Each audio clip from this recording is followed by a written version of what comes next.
les loulous, c'est Amy. Aujourd'hui, je vous propose de plonger dans la mer pour faire la connaissance d'Arc-en-Ciel et le petit poisson perdu. Vous êtes prêts? Allez, c'est parti. Arc-en-ciel et le petit poisson perdu de Marcus Pfister.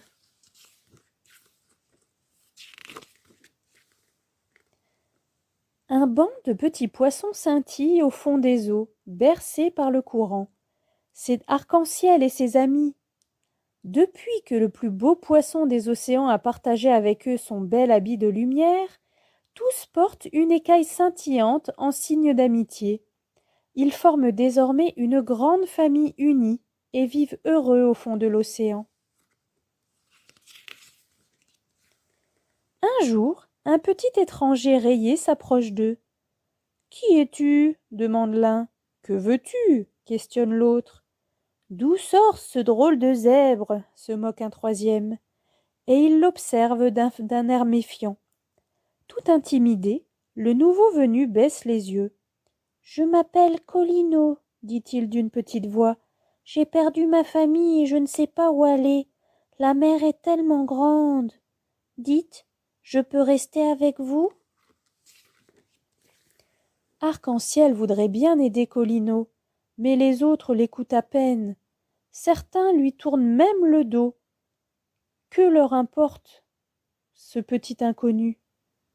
Zigzag, le gros poisson aux nageoires dentelées, finit par s'avancer et dit : « Il n'y a pas de place pour toi chez nous. Tu n'as qu'à t'installer là-bas, près du récif de corail, si tu veux. Mais surtout ne nous dérange pas. » Arc-en-ciel ne comprend pas.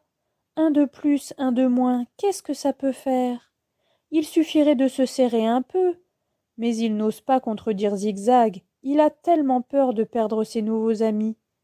Alors, comme tout le monde, il se tait, et lui aussi s'éloigne en silence, un peu honteux tout au fond de lui-même.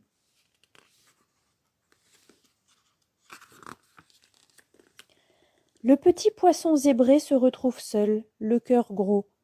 Bien sûr, il est déjà mieux là, près des coraux, que perdu au beau milieu de l'océan, mais il aimerait tant aller vivre avec les autres qui ont l'air si heureux ensemble.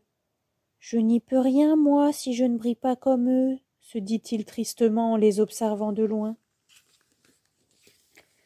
Arc-en-ciel pense souvent à Colino.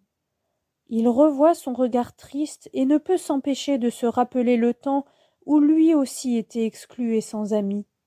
Mais si les autres me rejetaient alors, c'était de ma faute, se dit Arc-en-ciel. J'étais trop fier et ne voulais pas partager mes écailles, tandis que lui n'a rien fait, c'est injuste. Et pourtant, avec le temps qui s'écoule, même Arc-en-ciel finit par oublier le pauvre petit poisson perdu.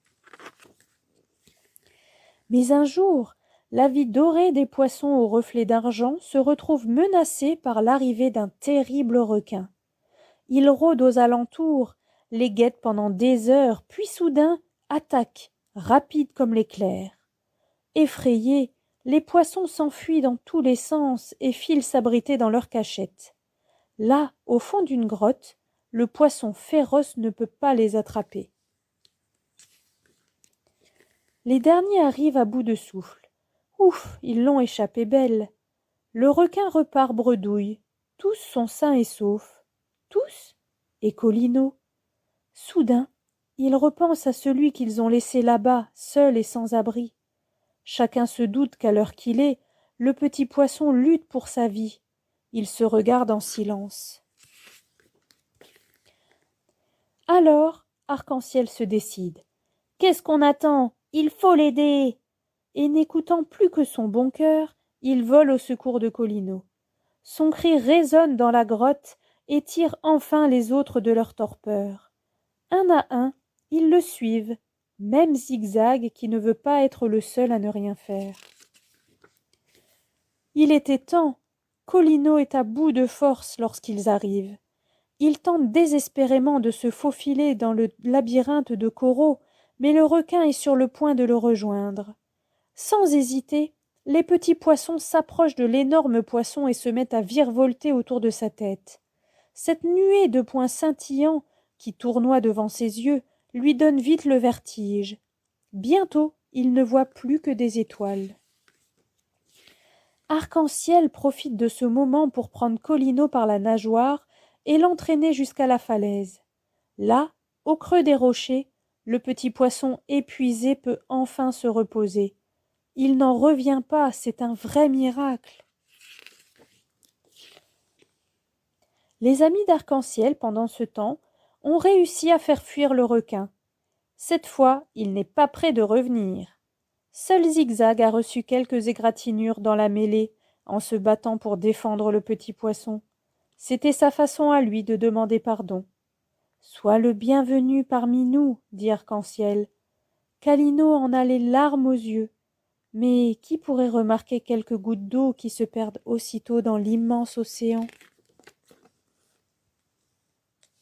Et voilà les loulous, j'espère que cette petite histoire vous a plu et je vous retrouve très bientôt pour de nouvelles aventures.